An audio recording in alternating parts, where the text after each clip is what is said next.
రాజమౌళి గారు, మీకు ఇబ్బంది కలిగింది, మీ వీడియో రకరకాల చోట్లకి ఏదో ఇబ్బంది కలిగి మీరు రిలీజ్ చేయలేకపోయారు. ఎవరి కష్టాలు వాళ్ళకు ఉంటాయి, కాదనట్లేదండి. కానీ ఆంజనేయ స్వామి వెనకుండి నడిపిస్తాడు అని మీ నాన్నగారు అన్నారు. అది ఇప్పుడు భావ్యంగా అనిపించట్లేదు మీకు అన్నారు కదా.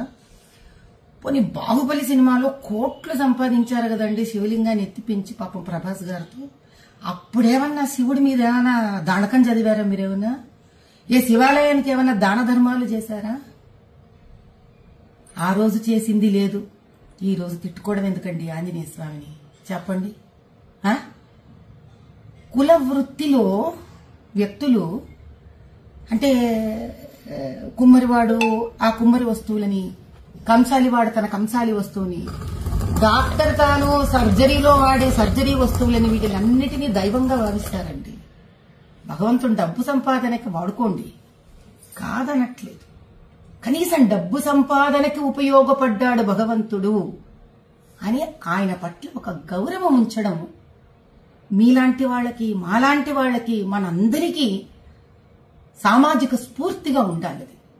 ఎందుకంటే ప్రజలు మనని చూసి మన మాట విని చైతన్యవంతమవుతారు. అంత బేలలాగా మీరు ఎవరో ఏదో షాట్లు మీకు కొట్టేశారు కాబట్టి మీకు ఆంజనేయ స్వామి వెనక లేడని మీరు భావించడం, ఆ తర్వాత వెంటనే సమస్య తీరిపోగానే చిన్నపిల్లలాగా వేసేసుకోవడం ఇంకా నిలకడెక్కడుంది రాజమౌళి గారు మీ అంత పెద్ద మనిషికి కూడా.